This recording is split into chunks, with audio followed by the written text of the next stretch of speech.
Goeiemôre en baie welkom by nog 'n E-Kerk Lewendig Preek, hierdie direkte of regstreekse uitsending, die tweede een vir 2022. Dit is 'n groot voorreg om vanoggend saam te wees en saam te kuier, en ons weet God is die outeur van sy woord, is teenwoordig by ons. So op van E-Kerk se kant af dat dit vir elkeen van julle 'n geseënde tyd was, saam met familie en vriende in hierdie Kersseisoen, maar dat dit ook 'n geseënde en 'n voorspoedige nuwe jaar sal wees. Ons wil vanoggend juis 'n bietjie stil staan by hierdie vraag, en ek dink ons almal het dit al beleef, en miskien sit jy vandag in dieselfde bootjie. Die hele proses, of die jaarlikse herhaling van nuwejaarsvoorneme, van hoe gaan ons 2022 aanpak, wat gaan ons anders doen? Miskien is jy iemand wat dit nog steeds volhou, miskien is dit soos veel ander mense wat ek ken, wat alreeds die nuwejaarsvoorneme by die deur laat uitgaan het. Maar ons is as gelowiges, as kinders van God vanoggend hier, en ons wil met daai perspektief hierdie vraag benader, en eerder vra, hoe kan 2022 lyk, as ons vanuit God se woord, op die hakke van Jesus leef? En julle het gesien, vergewe net gou.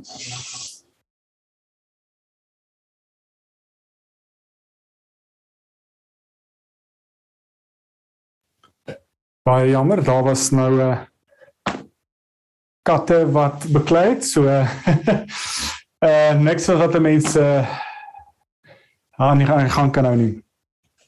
So ons wil vanoggend gesels en vra, hoe kan dit lyk as ons 2022 op die hakke van Jesus leef? Hoe kan dit lyk as ons as kinders van God so agter Jesus aanleef, so op die hakke van Jesus loop, dat ons getransformeer word? Met ander woorde, dis nie riglyne van hier's 5 boustene of 5 roetekaarte, en is iets wat ons moet aftik nie. Nee, die vraag is, hoe kan ons so naby aan Jesus loop, so naby aan hom loop, dat ons getransformeer word in 2022. En ek wil dit graag doen vanoggend vanuit 'n perikoop wat baie na my hart is, en indien julle dalk al by E-Kerk ons preke en so in Bybelskole bygewoon het, dan weet julle Lukas 24 is my gunsteling perikoop. En hierdie perikoop wil juis ons vanoggend help om te vra, hoe kan ons hier agter Jesus aanleef? En hoe sou dit lyk as 'n getransformeerde Christen leef, ek en jy, in 2022? En ek lees vir ons, Lukas 24, vanaf vers 13. Op dieselfde dag was 2 van hulle op pad na 'n dorp met die naam Emmaus, 12 kilometer van Jerusalem af. Hulle was in gesprek met mekaar oor al hierdie dinge wat gebeur het. Terwyl hulle so gesels en gedagtes wissel, het Jesus self nader gekom en met hulle saamgeloop, maar hulle oë is verhinder om hom te herken. Hy vra hulle toe, wat is dit wat julle so ernstig met mekaar loop en bespreek? Met somber gesigte gaan hulle staan, en een van hulle met die naam Kleopas antwoord hom, is u dan die enigste vreemdeling in Jerusalem, dat u nie weet van die dinge wat in afgelope dae gebeur het nie? Hy vra hulle toe, maar watter dinge? Jesus antwoord hom, die dinge in verband met Jesus van Nasaret, 'n profeet wat magtig was in woord en daad vir God en die hele volk. En hoe ons priesterhoofde en die lede van ons raad hom oorgelewer het om ter dood veroordeel te word en hom gekruisig het. Ons het so gehoop dat dit hy is wat Israel sou verlos. Maar boonop is dit vandag al die 3de dag vanuit die dinge gebeur het. En nou het 'n paar vroue uit ons kringe ons ook nog verder ontstel. Hulle was vanmôre vroeg by die graf en kon sy liggaam nie kry nie. Hulle het hom vertel dat hulle 'n verskyning gesien het van engele wat gesê het hy lewe. Sommige van ons mense het ook na die graf toe gegaan, dit net so gekry soos die vroue gesê het, maar hom het hulle nie gesien nie. Toe sê Jesus vir hulle, hy antwoord, wat 'n gebrek aan begrip en wat 'n traagheid van gees, glo julle dan nie al die dinge wat die profete gesê het nie? Moes die Christus nie hierdie dinge ly om in sy heerlikheid in te gaan nie? Daarna het hy by Moses en al die profete begin en al die skrifuitsprake wat op hom betrekking het vir hulle uitgelê. Toe hulle by die dorpie aankom waar hulle op pad was, het Jesus gemaak of hy verder wou gaan. Hulle het egter op hom aangedring en gesê, bly by ons, want dit is al amper aand, die dag is al verby. Toe het hy ingegaan om by hulle oor te bly. Terwyl hy saam met hulle aan tafel was, neem hy die brood, vra die seun, breek dit en gee dit vir hulle. Toe gaan hulle oë oop en hulle het hom herken, maar hy het uit hulle gesig verdwyn. Hulle het toe vir mekaar gesê, het ons harte nie warm geword toe hy op die pad met ons gepraat en vir ons die skrif uitgelê het nie. Hulle het dadelik opgestaan en Jerusalem toe teruggegaan. Daar kry hulle die 11 en die ander mense bymekaar en die sê, die Here het regtig opgestaan en hy het aan Simon verskyn.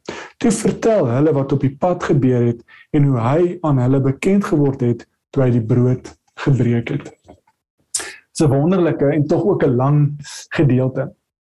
Maar met ons tema vanoggend van hoe lyk dit? Hoe sal dit lyk as ons op die hakke van Jesus leef in 2022? Dat ons getransformeer word deur nader aan hom te beweeg.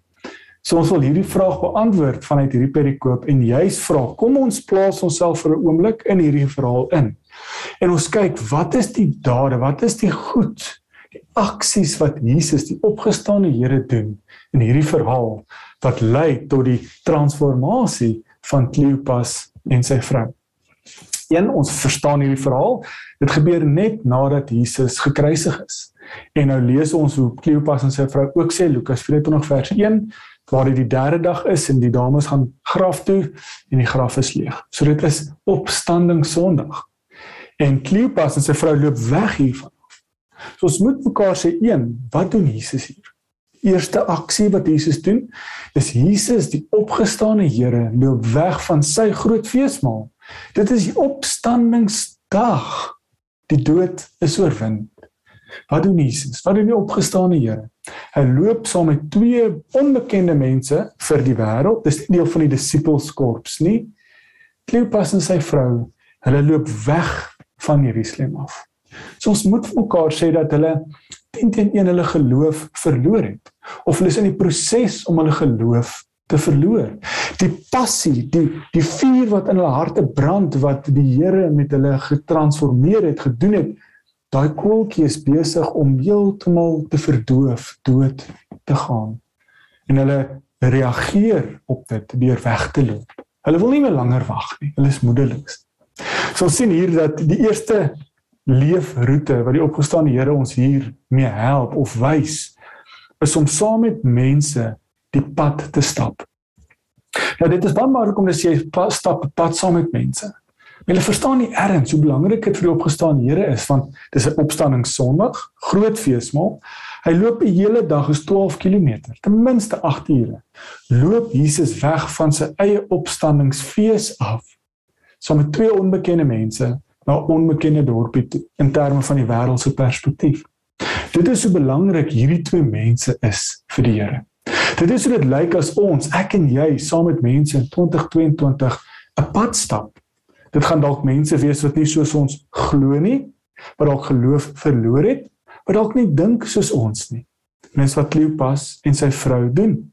Hulle het hierdie misverstaan van wie Jesus is. En ons het dit gehoor en gelees binne in hierdie perikoop. En dit is dit wat maak dat hulle geloof verloor. So die eerste vraag is, saam met wie leef jy? Saam met wie gaan jy die lewe doen in 2022?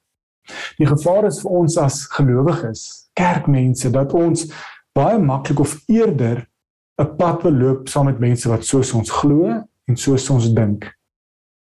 Maar hier daag nooit die Here ons uit om eerder te sê, wie is die mense so met wie in 2022 die pad gaan stap, wat nie soos jy dink nie, wat nie dieselfde opinies het as jy nie, wat nie glo soos jy glo nie. Want dit is wat die opgestane Here hier vir ons wys. Die tweede merker, of die tweede leefroete wat die Here vir ons doen, het julle opgelet toe ons gelees het. Jesus stap saam met hulle, opgestane Here, en hulle herken hom nie. En hulle loop en hulle is amper half weggeslaan, hulle loop en redeneer op die pad oor die dinge wat gebeur het. En wat doen die opgestane Here? Hy is die antwoord vir hulle. Hy is die rede dat hulle wegloop, want dit het nie gebeur soos hulle verstaan konsep, prentjie gelyk het nie. Wat doen die Here? Hy daag nie op en sê, maar hier is ek, hier is my merke op my hande, ek het opgestaan, kom terug. Dis nie wat hy doen nie. Wat doen hy? Hy vra. Jesus se eerste woorde is 'n vraag. Hy sê, wat is dit waarmee julle so loop en bespreek en gesels? Lees in die week van 'n Walton sielkundige, Adam Grant, wat 'n wonderlike sielkundige is, en hy skryf oor wat is 5 goed of misverstande wat ons in 2022 moet benader, of wil ek sê op 'n manier 'n bietjie meer worstel en anders leef in 2022. En een van syne was om te sê ons moet meer vra. Dis presies wat Jesus ons hier help. Dis 'n Bybelse beginsel. Christus leer dit vir ons. Ons as gelowiges, ons as Christene, glo ons leef reg. Ons kies hierdie lewe van 'n Christen om agter die Here aan te leef. En ons is so maklik as gelowiges besig om vir mense die antwoorde te gee, sonder om te weet wat die vraag is. En die Here help ons hier. En dis ons tweede leefroete. Mag ons met die mense met wie ons die lewe doen, met wie ons in aanraking kom, meer vra as wat ons antwoorde gee. Of wat ek dalk anderster sê, mag ons altyd eerstens vra. Want dit is die meerderheid misverstande wat na vore kom, net die meeste bekleierery in mense se lewens is 'n misverstand. Die Engelse praat van 'n preconceived idea. Jy het die verwagting in jou kop en dan is dit nie die realiteit nie, maar jy reageer daarop. Maar as ons dalk Jesus se roete kan volg en die mense saam met wie ons op die pad stap, eerder vra, verduidelik vir my, praat met my, deel my jou hart. En nou is die tweede aksie binne in hierdie leefroete baie belangrik. Ons as gelowiges luister om te reageer. Ons hoor nie altyd. Maar ons moet regtig waar 'n gees hê van ek wil probeer verstaan hoe en waar hierdie persoon vandaan kom. So dit gaan oor daai liefde, daai respek van ek dink nie soos jy nie, maar ek het liefde, Christus se liefde in my lewe. Ek respekteer jou genoeg om te luister. En as jy my vra, sal ek op 'n stadium my kant ook kan deel. En so kan ons dalk mekaar help skaaf en groei en vir ons nader aan die Here beweeg. So 2, mag ons ook meer vra in plaas van eerstens antwoord gee. Die derde leefroete wat Jesus hier vir ons wys in hierdie perikoop, is dat die tyd kom om te antwoord. Toe help Jesus hulle met hulle misverstaan van wie Jesus is, hulle verwagting, deur oor die skrif, vanuit die skrif te praat. So Jesus is natuurlik die skrif, dit is so mooi van hierdie gedeelte. Maar mag ons derde leefroete in 2022, mag ons hierdie boek, hierdie woord van God, nie net lees om versies aan te haal nie net na om te gaan as ons vra wil hê nie, maar mag ons hierdie boek ook eet, soos die psalmskrywer sê, ook deel maak van ons lewe om ook vanuit die woord te leef. Dit is eenvoudig, in die sin van, dit is hoe ons 'n medium, hoe ons die lewende God beleef en nader aan hom beweeg. Want dit is God se woord. Maar ons lees baie maklike versie, en dan is dit ons versie vir die week of ons versie vir die dag. Maar hoe kan ons die woord van God, van Genesis tot Openbaring lees, as die woord van God? As die openbaring, die verlossingswerk van God. En wat is my en jou rol? Hoe het God ons 'n nuwe identiteit gegee vanuit dit? So as ons die Ou Testament lees, dan lees ons dit deur die skaduwee van die kruis na die Nuwe Testament. As ons die Nuwe Testament lees, dan lees ons dit deur die skaduwee van die kruis van Christus na die Ou Testament. Maar mag ons in 2022 so die woord van God eet, dat dit deel raak van ons lewenstyl, dat dit ons ook die transformasieproses begin. Want as dit tyd is om die vrae wat gevra word op ons lewensroete te beantwoord, kan ons vanuit God se woord vir hulle verduidelik hoe dit deel is van ons lewe, maar ook die regte woorde, God se woorde vanuit sy woord kommunikeer. 'n vierde leefroete as ons kyk na wat Jesus hier vir ons wys. Nadat hy Jesus gestap het en is naby Emmaus en hy het klaar vanuit God se woord, Moses en die profete, hulle misverstande probeer help, korrigeer, gaan Jesus aan huis saam met hulle. Dit is so mooi, waar hy maak asof hy wil verder gaan. En Kleopas se vrou dring daarop aan en sê, bly by ons. En Jesus is die gas, maar het julle mooi gehoor, Jesus neem dan die rol van gasheer oor aan die tafel. Jesus kom in as gas, maar hy tree op as gasheer by ons tafels. En hy vat die brood, en hy breek dit, en hy het in die dankgebed. En met die breek van die brood, val die skille, breek die skille wat hulle blind gemaak het, hulle misverstande, breek af, uit, en hulle sien dat die opgestane Here is, dat die hele dag lang saam met hulle geloop het, en hulle help korrigeer het, en hulle, die dooie, die stukkie kool in hulle harte, hulle passie wat heeltemal amper uitgeblaas het, verdoof het, heeltemal geblus was, die Gees van God ook dit aan die brand plaas, en ons sien hoe hulle reageer deur te sê, ons hart het aan die brand geraak, toe die Here met ons op die pad gepraat het vanuit sy woord. Maar die vierde leefroete is, hoe kan ons meer gasvryheid ontvang vanuit mense se lewens, maar ook gasvryheid doen, wees, saam met mense eet. As ons na die Lukas evangelie kyk, dan is Jesus of op pad na ete toe, of hy is op pad weg vanaf ete. En Jesus word selfs gekenmerk, gekritiseer deur die fariseërs deur te sê, hy eet net saam met sondaars en tollenaars. Kan die mense dit van jou sê? Dat jy saam met mense kuier, dat jy saam met mense eet, brood breek, wat nie soos jy dink nie, nie soos jy glo nie. Want dit is vir die opgestane Here hier vir ons wys. En dit is iets wonderliks om te dink, ons almal gaan hierdie lewe met maskers aan van, wat wil die wêreld van my weet? Wat is die persone wat ek wil hê die mense van my moet weet? Ons geloofslewe is dieselfde. Ek moet ons sonde wegsteek, so draai die masker op en ek is die perfekte gelowige. Maar miskien kan jy resoneer met hierdie. Daar is iets daarvan as ons saam as mense om 'n tafel sit. Dis asof daai maskers afval. En ons almal is deel van hierdie basiese behoefte om saam te eet. Iets wat ons almal moet doen, ons almal moet eet. Selfs asof ons natuurlike, ons identiteit, ons persoonlikhede van wie ons waarlik is, na vore kom. Dit is dan hoe ons baie makliker ook die lewe kan saam doen. So mag ons die vierde leefroete doen wat die Here hier vir ons aanwys. En saam met mense te eet. Mag ons dit deel maak van ons geestelike dissiplines in 2022. Saam met mense te eet. Nie net saam met die mense te eet van ons familie en soos ons glo en dink soos ons vriende nie, maar juis ook saam met die mense wat nie soos ons glo nie.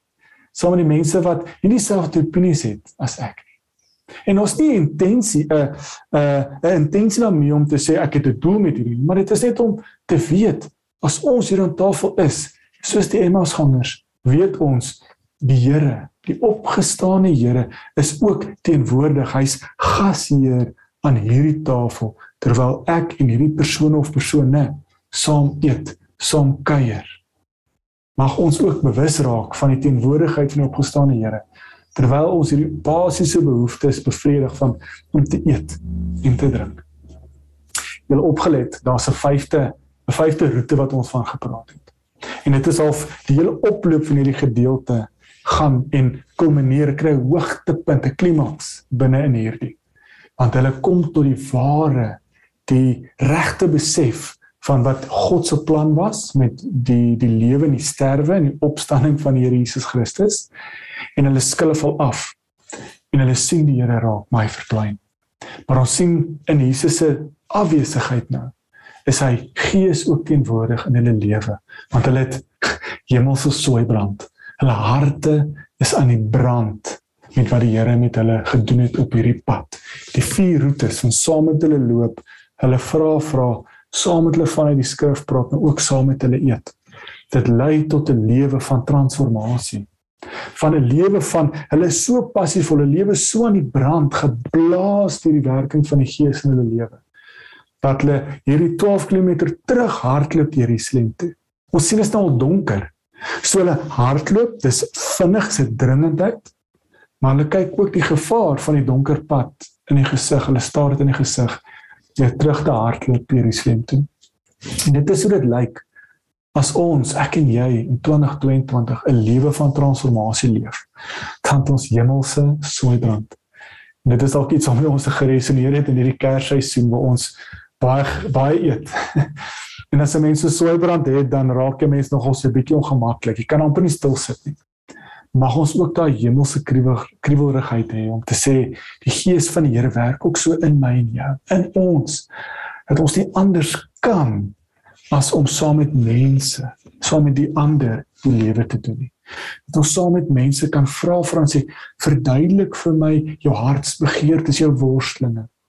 En dat ons so naby aan die Here leef, dat ons rustelose bene het, want ons kan nie genoeg kry van die Here nie. Mag ons so naby aan die Here leef in 2022, dat ons op 'n konstante basis aan die brand is vir die Here. Dat ons God se koninkryk verteenwoordig deur ons woorde, maar ook so ons dade en ons teenwoordigheid. En ek en jy die voorreg dat die Gees van God ook in my en jou is.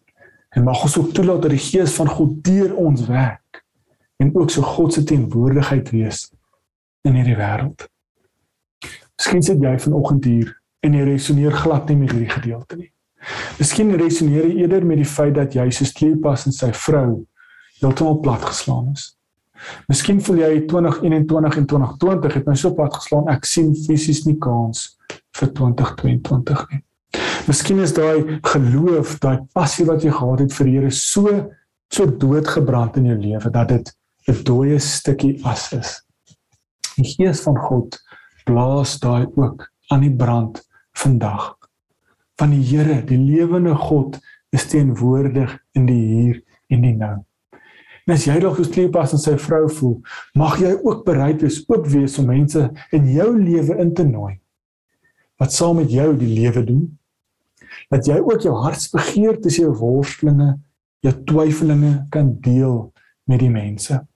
Maar dat jy ook kan oop wees as die Gees ook werk deur hierdie mense. En dat jy ook saam met daai mense kan eet. En miskien sien jy dalk net nie die Here as gasheer aan jou tafel raak nie. Maar vandag mag die Gees van die Here ook al klappe afval van ons oë, dat ons bewus raak van God se teenwoordigheid in ons lewe. En hoor hoe blaas die Gees van God daai dooie stukkie as steenkool in ons harte weer aan die brand. Mag ons toelaat dat die Gees van God dit so aan die brand slaan, dat ons ook 'n brandende hart het, soos Kleopas en sy vrou. Mag ons so nader aan God beweeg deur sy woord te lees. Mag ons nader aan God beweeg deur nog steeds met hom te gesels, al voel hy ver. Mag ons ook doen wat nodig is, dat ons harte aan die brand kry. Dat Christus ons harte aan die brand slaan, sodat ek en jy ook in 2022 'n geestelike hart, brandende hart kan hê, 'n geestelike sooibrand kan hê, om ook so God se teenwoordigheid te wees in die wêreld. Indien jy dalk reg is vir 2022, mag jy dalk ook die hakke van Jesus loop, die opgestane Here. Mag ons saam met mense die pad loop. Mag ons mense in ons lewe inbring, innooi, wat nie soos ons dink nie, nie soos ons glo nie.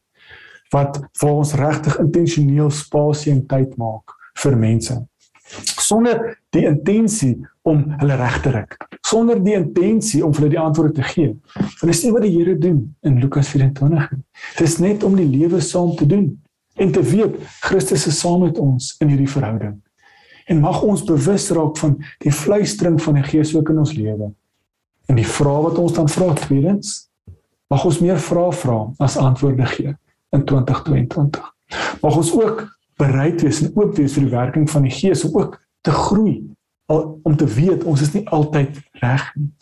Maar dit is ook hoe die Gees van God ons skaaf en skuur om beter gelowiges te wees en nader aan die Here te leef. Mag ons die derde is die woord van God regtig vir deel maak van ons lewe, ons getransformeerde geloofslewe in 2022. Mag ons vierdens gereeld, intentioneel deel van ons geestelike dissipline, spasie, geleentheid skep om saam met mense te eet. Nie net familie en vriende nie, maar ook brood te breek, koeldrank te drink saam met mense wat nie soos ons glo nie, nie soos ons dink nie. Mag ons ook laat dit uitborrel hoogtepunt bereik, kulmineer in 'n getransformeerde lewe. Nie 'n lewe wat ons net vergeet soos ons nuwejaarsvoornemens nie, maar laat dit 'n konstante verbetering, 'n konstante groei, 'n konstante nader beweeg aan die lewende Here. Mag ons so naby aan die Here leef in 2022, dat ons, soos die opgestane Here, dit outomaties net begin doen, want dit het ons lewe getransformeer. Kom ons sluit af en ek bid vir ons. Here, dankie vir die voorreg, dankie vir die absolute voorreg en geleentheid wat ons het om saam te kan kom, so vroeg in die jaar. Here, U ken ons harte beter as onsself. En Here, help ons ook as ons dalk moeg en heeltemal plat en uitgeput is, Here, ons sien eers krag vir Januarie nie. Help ons ook, Here, laat ons ook bereid wees om U ook toe te laat in ons lewe, om dat die Gees ook net so die passie en die gawes wat U vir ons gegee het, net so in die brand te blaas in ons lewe. Here, ons weet, alles is moontlik met U wat aan ons sy is, en ons weet U is by ons. Het voel dalk nie altyd so nie, Heer. Maar net soos Kleopas en sy vrou het ons dalk hierdie misverstaan, hierdie spesifieke prentjie, en U daag nie op en pas nie in hierdie prentjie nie. Help ons ook om bereid te wees om vrae te vra met mense in ons lewe, sodat ons ook ons prentjies kan herdefinieer. Mag ons ook nader beweeg aan U deur die woord te lees en bestudeer, en ook sodat U ons prentjies help regryk, ons prentjies help verander en transformeer soos wat dit lyk volgens U wil. Here, help ons ook so in 2022 nader aan U te beweeg, om ook 'n geestelike, 'n hemelse swaaibrand te hê, om U koninkryk te wees wat ook in ons is. Net deur met ons teenwoordigheid daar te wees en te weet, U Gees werk ons deur ons, ook deur ons, om mense wat moeg en uitgemat en plat getrap is, ook op te beer. En dis nie ons nie, dis U wat deur ons werk. Dankie vir die voorreg, dankie vir die geleentheid dat ons 'n instrument kan wees in U hande. En Here, natuurlik vra ons dit nie omdat ons goed genoeg is nie. Ons vra dit omdat ons nuwe mense is. Selfs te dank aan wat U seun ons verlosser deur Jesus Christus vir ons kom doen het. Amen. Baie dankie dat jy ingeskakel het op hierdie Sondagoggend. Ons nooi julle uit, ons Vrydag Ekerk Lewendig Bybelreis skop weer af eerskomende Sondag. En is nog nie amptelik nie, ons moet nog met Rudolf ook 'n bietjie gesels, maar ek en Stefan so 'n bietjie gesels. En dit klink of ons die Johannes Evangelie op Vrydagoggend om 9:00 regstreeks op Ekerk of Facebook of YouTube kanale gaan bespreek, en ons gaan dit perikoop vir perikoop doen. En indien dit nie kan bywoon nie, natuurlik, dit lê op ons webtuiste, so jy kan enige tyd gaan kyk, en ons nooi julle uit na hierdie Bybelreis op Vrydagoggend. Ook soos jy agtergekom het, ons Ekerk preke op Sondagoggende gaan nog steeds voort. Elke Sondagoggend regstreeks op 9:00 Facebook, YouTube of natuurlik op ons webtuiste. So hoop ons regtig waar dit is 'n wonderlike Sondag en 'n wonderlike week vir julle, en ons sien julle weer volgende week. Totsiens.